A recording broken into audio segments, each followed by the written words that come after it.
Assalamu alaikum, my dear students, once again in our first lecture.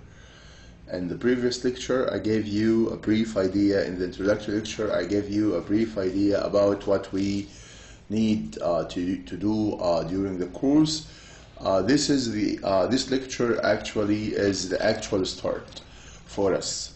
So, inshallah, we will start with the first point that I mentioned in the introductory lecture, which is about the introduction. We will have in this lecture and in the second lecture, inshallah, we will have a very good and comprehensive introduction about the literature, the English literature of the 17th century. Okay, so let's start with the first slide. As you can see on the screen, this is the first lecture, and we will start with this. This is, of course, the introduction about the 17th century. And as you can see on the screen, there is a very big title, which is the Puritan Age. And the date is very important. It's 1600 till 1660. Okay?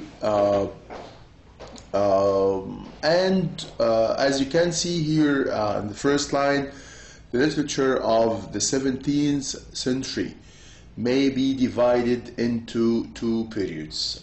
This is a very important point. You need to bear in mind that the 17th century may be divided into two periods. Okay? So for these periods, what are these two periods that are mentioned here? The first period is what we call the Puritan Age or the Age of Milton. This is the first period of the 17th century, which we call the Puritan Age or the Age of Milton. And this starts from 1600 to 1660. And this period, this first period, also can be divided into the Jacobean and Caroline periods. So we have the first period, which is the Puritan Age, or as it is called, the Age of Milton, and this starts from 1600 to 1660. Remember the date, it's very important. And of course, as you can see on the screen, there are some words which are in bold and some words are underlined. And of course, I did this deliberately. Why? Because I'll tell you at the end of the lecture why I put some words in bold and why some words here are underlined. Okay? So what I'd like you to remember from the very beginning, that this 17th century, the literature, the English literature of the 17th century is divided into two periods. The first period is this one, which is the Puritan Age, or what we call the Age of Milton, and it started 1600 till 1660. And this period again is further divided into two, the Jacobean and the Caroline periods. And after the names, of course, of the rulers, James I and Charles I was ruled from 1603 to 1625, and 1625 to 1649 respectively. And this is the first period. So again, the literature of the 17th century is divided into two. The first one is the Puritan Age. Okay, and what's the second period? This is the other one. The one that you can see here that I'm referring to, which is the Restoration period or the Age of Dryden. So we can divide the 17th century into two periods. Either the Puritan Age, the first division or the first period is the Puritan Age, and the age, what we call the Age of Milton, and the other one, the other division, the other period is what we call the Restoration period, and we can call this as the age or the period of Dryden. Now, another important point that I'd like you to pay attention to is this point. The 17th century was marked by the decline of the Renaissance spirit. Of course, as I have been informed that you studied already the Renaissance age. So this age, the 17th century, was marked by the decline of the Renaissance spirit. And the writers either imitated the great masters of Elizabethan period or followed new paths. Okay, so this is what I'd like you to know in the first slide. Okay, let's move to next slide. This spirit which spread in the 17th century may be defined. We can define this spirit as the spirit of what we call the spirit of observation and of preoccupation with details and systematic analysis of facts, feelings, and ideas. In other words, it was the spirit of science, popularized by such great men as Newton, Bacon, and Descartes. So during that age, some great scientists appeared, like Newton, like Bacon, like Descartes. But the next sentence is very important, which is in the field of literature. And this is, of course, our main concern. We are not concentrating on science and we are concentrating on other areas or other fields. But our main concern is on the field of literature. In the field of literature, this spirit manifested itself in the form of criticism, which in England is the creation of the 17th century. So criticism was a very prominent feature in the field of literature, and it flourished so much. Okay, now let's move to the next slide. One very important and significant feature of this new spirit of observation, the spirit that we have just mentioned, that spirit that was found in the 17th century, it was new spirit of observation, as we said, and analysis, was popularized, was the popularization of the art of biography. And this is another important point, that during that age a new characteristic emerged or appeared, which is the appearance of the art of biography. And of course, you know what's the art of biography, as I put it into brackets here. The biography is an account of someone's life. So when someone is accounting someone's life, it's an account of someone's life. This is a kind of biography. And this art, the art of biography, was unknown during the previous age, which was the 16th century. So this is a new addition, a new quality, a new characteristics that can be added to the 17th century, which is the art of biography appeared, and this was not found in the 16th century. Thus, whereas we have no recorded information about the life of such an eminent dramatist as Shakespeare. Why? Because we do not have these valuable recorded materials about a great dramatist like Shakespeare. Why? Because that art of biography was not found during the age of Shakespeare.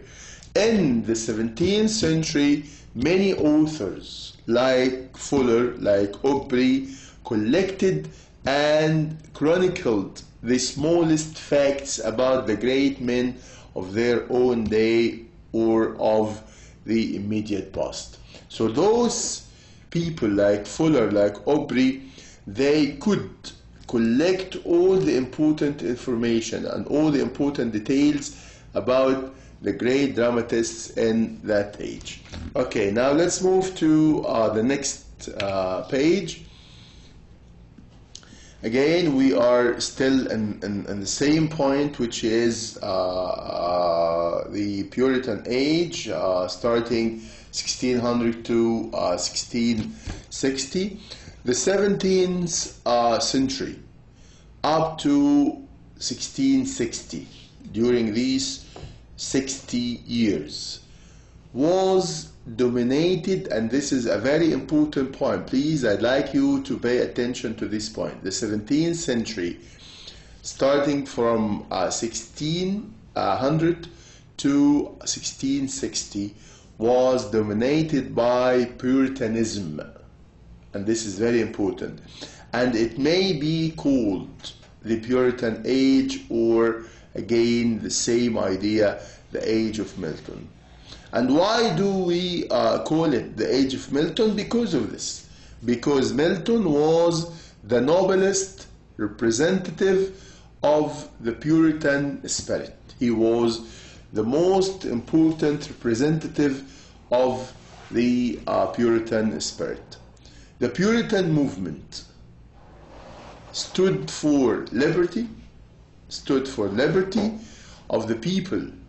So the main concern of the Puritan movement at that time, that they stood for the liberty of the people from the shackles of the despotic rulers, as well as the introduction of morality and high ideals in politics. So Puritan movement had a certain aim, which is setting free the people from these shackles of this despotic and unfair ruler, and at the same time giving morality, introducing morality and high ideals in politics. Thus, the Puritan movement, it had two objects, two aims. What are these two objects and what are these two aims of the Puritan movement at that time?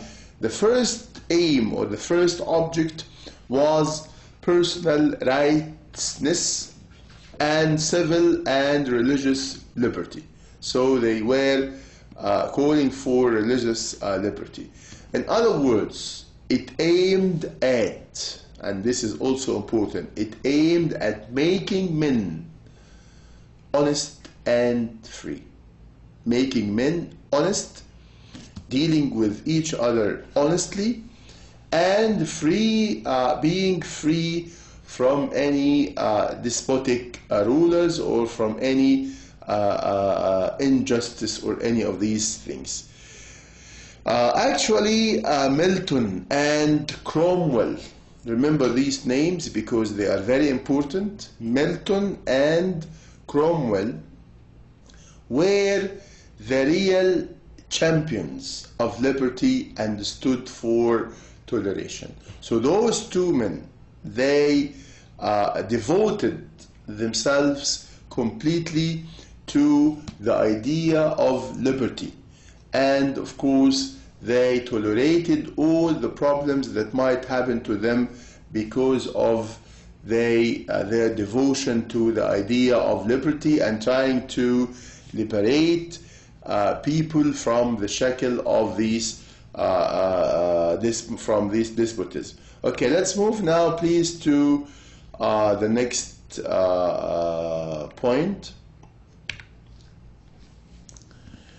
We have here the name Puritans was at first given to those who advocated certain changes in the form of worship of the Reformed English Church under Elizabeth. Let me repeat this again. The name Puritans was at first given to those who advocated certain changes. They advocated certain changes. They tried to make certain changes in the form of worship. So they tried to make some changes in the form of worship of the Reformed English Church under Elizabeth. As King Charles I and his counselors, as well as some of the clergymen with Bishop Laud as their leader, were opposed to this movement. So you can imagine what's happening. The Puritan was advocating and was supporting some ideas, but at the same time, the king, his counselors, and also the clergymen of the king were opposing these ideas of the Puritans. So you can imagine the clashes that were happening at that time between the king and the Puritans who were calling for and who were advocating for the idea of liberty and for the changes that they can do even in the form of worship. Okay, now Puritanism in the course of time, and also you need to pay attention to these last three lines. Puritanism in course of time, by passing of time, what happened? Became a national movement, which means that many of the people at that time supported the ideas of Puritanism, and they believed in it and supported it and on the side of Puritanism at that time. So Puritanism in the course of time became a national movement. A national movement. Against whom? Against the tyrannical rule of the king, and stood for the liberty of the people. So, which means that this movement, the Puritan movement, once the people believed in it, they formed it as like a front against the king, the ruler at that time, and of course they were supporting the liberty of the people. Okay, let's move please to the next slide. In literature of the Puritan age, John Milton was the noblest representative of the Puritan spirit. This sentence actually is repeated now maybe for the third time, which means that I'd like you to remember this quite well, that Milton is the most important representative of the Puritan spirit. So, as I said at the very beginning, we call it either the Puritan age or the age of Milton, because most of the ideas of the Puritans, of course, they were got from Milton at that time.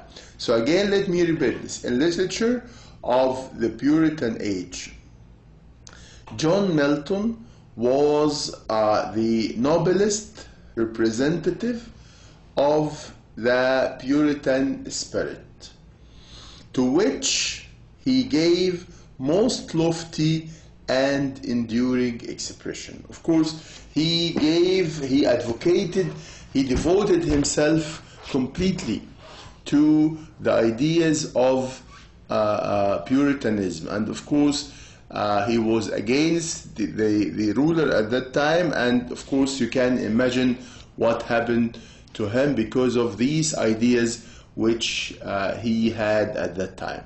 Okay, now we are going to see these divisions of the literature. Of course, you know that literature is divided into three genres. We have poetry, we have novel, and of course we have drama. These are the three genres of literature. Now we need to know how, where these three genres were during the Puritan age. So we need to know the three genres of literature during the Puritan age.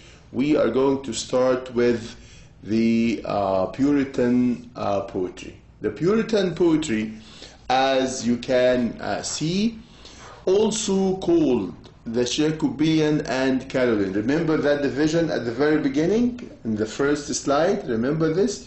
We said that this age, which is the Puritan age or the age of Milton, can be divided into what we call the Jacobean or Caroline at that time period.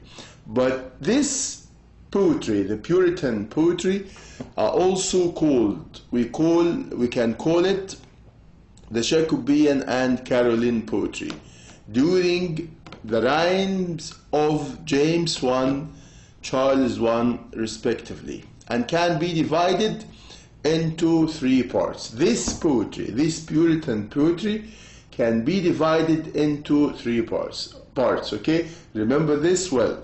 Remember that this, as you can see that I put it in bold for you to remember that the Puritan poetry can be divided into three parts. What are these three parts for the Puritan poetry? We have, number one, we have poetry of the school of Spenser. And of course, this is one of the most important poet at that time. So, number one, again, it's the poetry of the school of Spenser. Okay? Okay. And what's the second part, or what's the second division for the Puritan poetry? We have what we call poetry of the metaphysical school. This is also another division or another part of the Puritan age. The third one, the third division or the third part of the Puritan poetry is the poetry of the Cavalier. Okay, so these are the three parts that the Puritan poetry can be divided into. Again, it's the poetry of the school of Spenser, poetry of the metaphysical school, and poetry of the Cavalier. And of course, these are the three parts of the Puritan poetry. Okay, now let's move to the next slide, please. Again, if you still remember, we mentioned that name at the very beginning in the introductory lecture. We mentioned that name, and I said that this name, this is a great poet that we are going to deal with, inshallah, in details, and we will specify maybe one or two lectures for him. So you need to remember this. You need to remember this name, George Herbert. Of course, the date from 1593 till 1633. And George Herbert is the most widely read of all poets belonging to the metaphysical school, of course, except Donne, who was the greatest. So again, George Herbert was well known, and the people, most of the time, they read his poetry because he has a certain characteristics which made the people like him much. Why? Now the second line or the next line will tell you why. Why the people read read his poetry so widely. So this is because why the people liked him, why they read his poetry that much. This is due to the clarity of his expression. Of course, you know the word clarity. His expressions was that clear to everyone. So once you read the poetry of George Herbert, you feel that they are quite simple and they are quite clear for you to understand. It is not that complicated, and it's not that far that has far-fetched ideas or something. No, for you to read, you will find yourself able to understand because his expression is very clear. And also the transparency of his conceit. In his religious verse, when he wrote some verses about religion, there is simplicity. Also, simplicity as a characteristic was there in his poetry.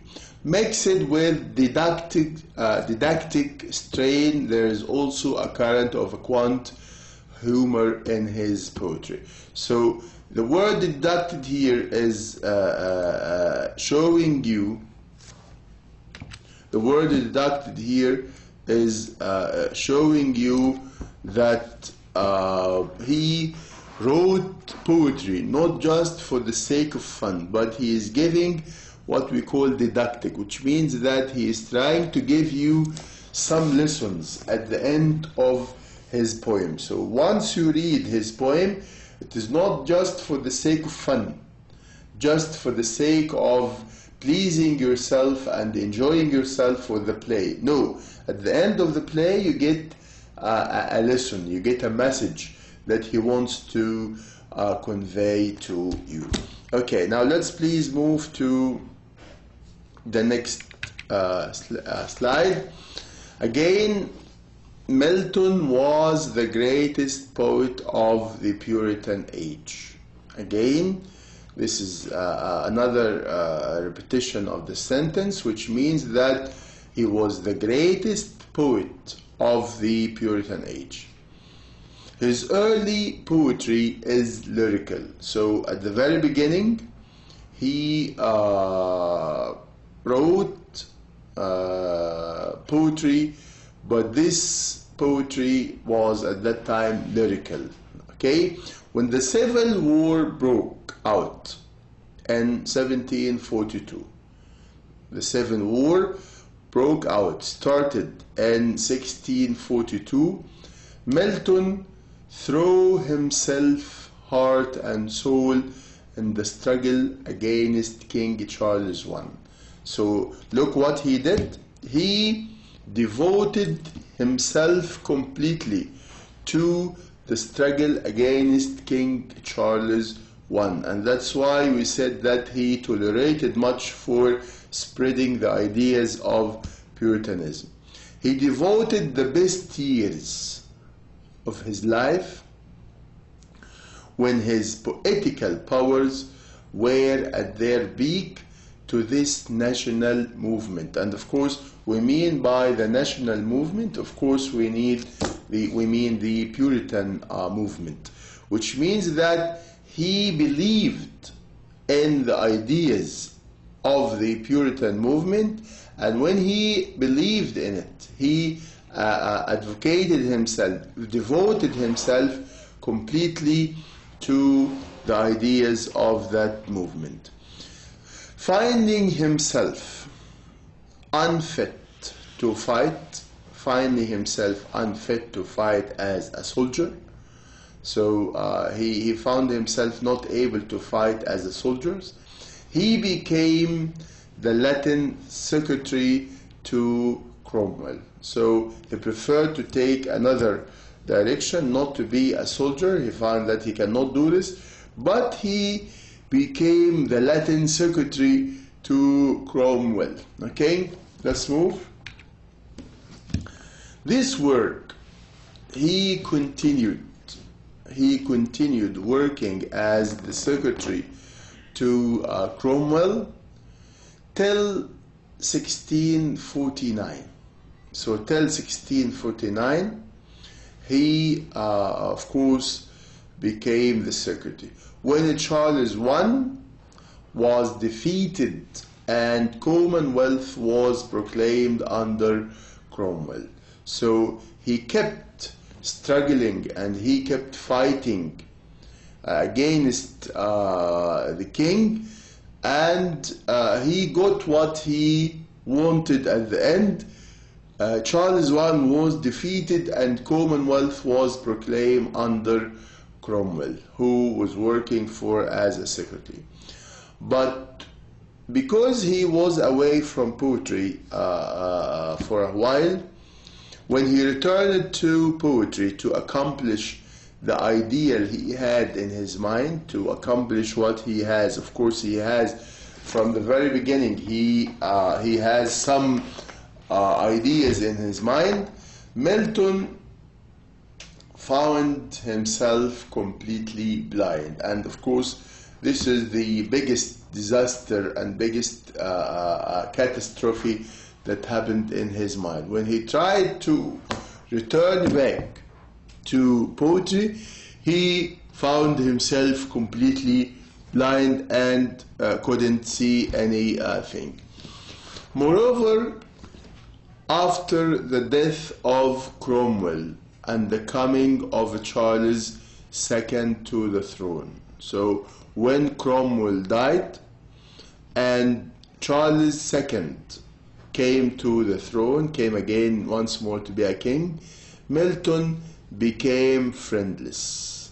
Why? Because Cromwell was his friend and he was of course his secretary, and he became friendless, which means that he lost all the connections with friends. He didn't see anyone to ask about or to deal with. Even not the people around him, but for the surprise, you can see next sentence, which is his own wife and daughters turned against him. And of course this is a surprise. They turned, the wife and the daughters, they turned against him. But undoubted by all these misfortunes, these problems, these troubles that he had, I mean his blindness and being alone without any friends, and also his wife and his daughters left him. All these things, if it happened to many people, definitely they will be helpless and they will be disappointed, dejected, frustrated, and maybe losing all hope to deal with people. But for Milton, no. Milton has a very strong willingness, and these misfortunes, these miseries and the problems that he had in his life did not affect him. He wrote his greatest poetical works. After all these circumstances, he could write his greatest poetical works. Like what are these greatest poetical works that he wrote? We have here like Paradise Lost, which we are going inshallah to study together.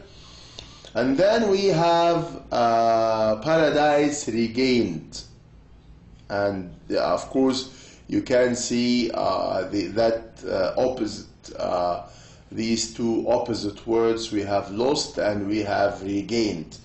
So he wrote these two poems, Paradise Lost, Paradise Regained, and also another important poem, which is Samson agonists. Okay, now let's move to the next slide.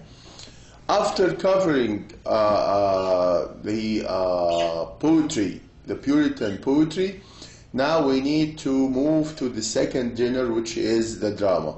And of course, in drama, we have what we call Jacobean and Caroline drama. We have Jacobean and Caroline drama. After Shakespeare, and this point is also important, after Shakespeare, the drama in England suffered a decline during the reigns of James I and Charles I. So after Shakespeare, drama was in a very bad condition. There was a kind of decline. Decline means coming down and deterioration. Okay, so after Shakespeare, the drama in England suffered a decline during the reigns of James I and Charles I. The highest reached by Shakespeare, of course, you know, as a great writer, he could achieve highest level. So the highest levels reached by Shakespeare, this greatness that Shakespeare could achieve in drama, could not be kept by later dramatists. So those dramatists came after William Shakespeare could not keep that level, that high level of the drama that the drama reached to, because they were not, of course, the same as Shakespeare. The Jacobean and Caroline dramatists gave expression to passive suffering. So they were expressing what you call passive suffering and lack of mental and physical vigor. So they did not have that activity in their mental and physical vigor. Okay, thus, in the hands of these dramatists of the inferior type, the romantic drama, which had achieved great heights during the Elizabethan period, these greatness that were achieved during the Elizabethan period suffered a terrible decline. And when the Puritans closed the theaters in 1642, and you know, because the Puritans were devoting themselves completely to the ideals, to the ideas also in religion, they came to a certain belief that there was no need for the theaters. So the theaters, they were closed in 1642. And of course, if the theaters were closed, this means that definitely drama will not be that good and will be deteriorated. So it died, drama died at a natural death. The greatest dramatist of the Jacobean period was Ben Jonson. Okay, remember this name. The greatest dramatist of the Jacobean period was Ben Jonson. Okay, now let's move to the last point about the genres, the third genre, which is the prose. This period was rich in prose,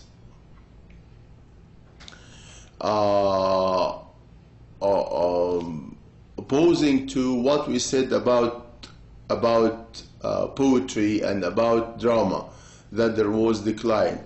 No, but for the prose, the case was different.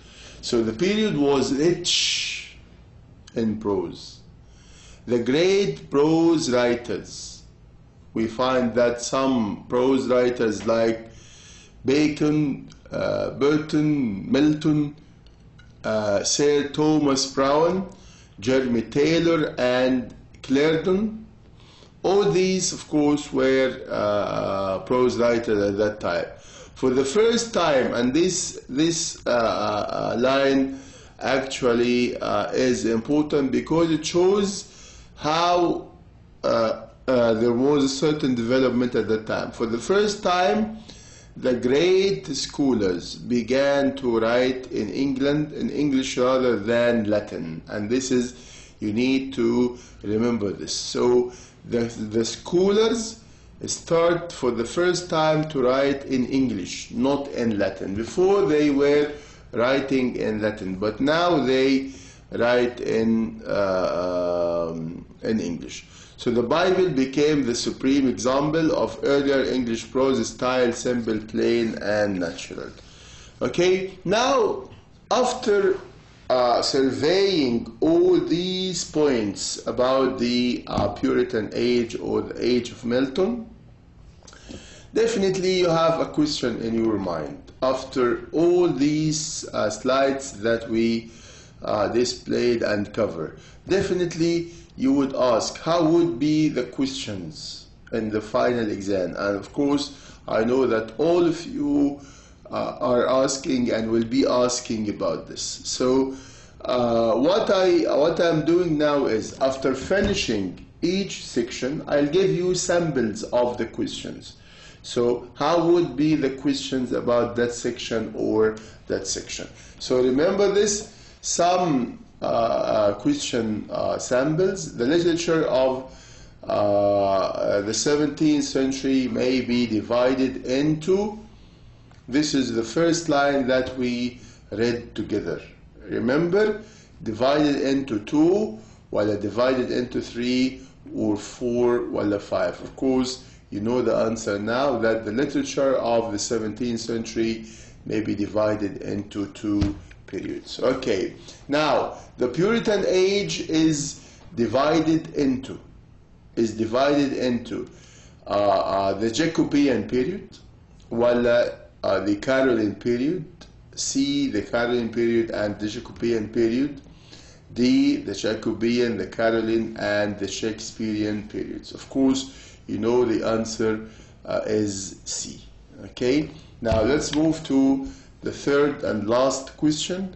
The 17th century was marked by the A of the Renaissance spirit, the flourishing, the increase, the rise, and the decline. Of course, you can know this from the chap, which is, of course, the right answer is D. Okay, now if you go back to the first slide, you will find that I told you that there are some lines that I underlined here, like for example the first one, literature of the 17th century may be divided into. So now you know why I wrote this in bold, because this is the answer to the first question that you have. And of course this is the division, and then we have, this is the answer, the 17th century marked by the decline of the Renaissance spirit, and of course this is the answer to the third question. Now, as you can see, this is the way that you will have your question. Okay, now I finished already my lecture. Inshallah, I will meet you, inshallah, in the next lecture, the second half of the lecture about the Puritan age, and we will see the second half of the introduction, which is the Restoration period. Thank you very much. Hope you get benefit of what I already explained and displayed. Inshallah, I'll meet you in the second lecture to continue that introduction about the English literature of the 17th century. Thank you very much. Best of luck to all of you. welcoming all your questions and all your marks and notes. Thank you very much. Assalamu alaikum.